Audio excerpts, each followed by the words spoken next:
Well, Daniel Farke, congratulations. I think you wanted a response after what happened at QPR from your players, and you must be pleased with what they gave you today. Yes, totally. So we want to respond in terms of winning the duels today. We were there really aggressive and won most of the duels. And again, it was a really good home game today. We had several good home games against Reading.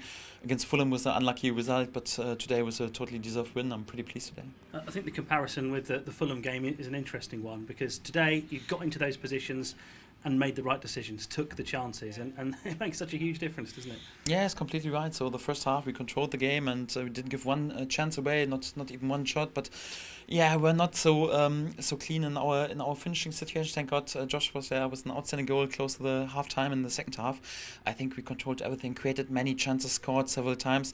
There were perhaps 50 minutes when we dropped a bit too deep, and but then it's good to be flexible. So we changed our formation because I got the feeling I have to help the lads a bit, and we changed to a 3-man formation to get better passing angles and to get the game under control, and we did, and we could easily score 4 or 5 times. I would be pretty pleased if Wes Hoolahan would have scored his first goal in the season, but because it was a really good assist of Nelson, and then Wes was there with a big chance, Nelson's a good chance. So in general I think it was possible to win this game, perhaps 5-1, but we were pretty pleased with this performance, also with the result, and yeah, I'm happy today.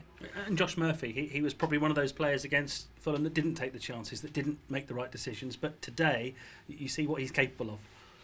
Yeah, I'm pretty pleased for Josh, because sometimes, yeah, he has some wrong decisions, or sometimes he loses the ball, or is perhaps not the best player in his defending behavior. But it's important that you back your players, and that you trust the lads. And in the beginning of the game, he had 1 or 2 poor losses of the ball, but then you have to give him some trust and some support, and then he grows from minute to minute. And I think he was outstanding, not only with his goal, not only with his brilliant assist, but also with his workload for these lads. And yeah, I'm pretty happy for Josh today. And a big moment, a memorable goal for different reasons for Dennis Srbeny as well, getting his first Norwich goal. That was a perfect moment for him.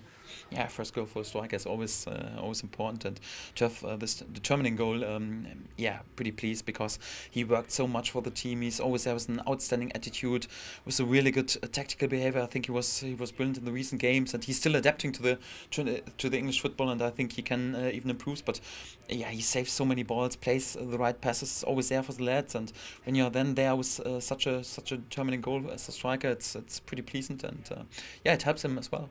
When Aston Villa got it back to 2-1, that was a big test of your team, wasn't it? Of the character of how much they wanted it today.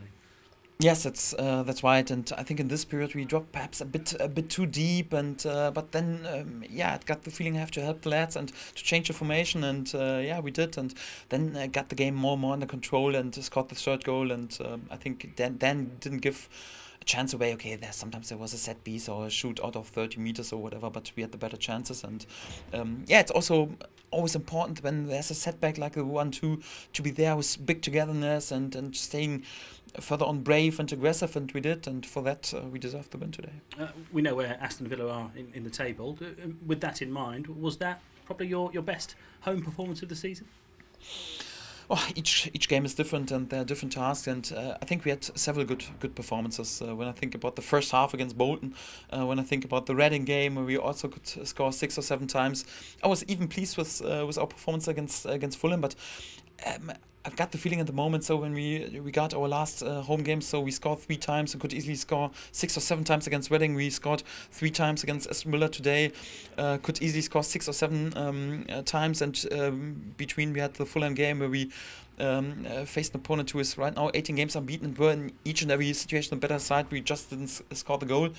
I got the feeling, so we're totally heading in the right direction, even and also in our home games. Yes. Yeah. And just to finish with that performance, not just the result, but what your team gave it today, that has set the standard, hasn't it? You can say to them, right, that's what I want now for the rest of the season.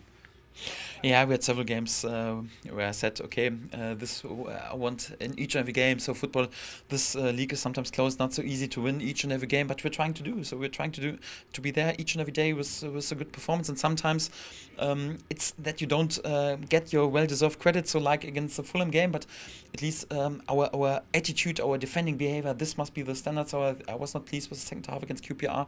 We have to perform on this level, and if we do, then everything's okay. Well done, Daniel. Thank you. Thank you.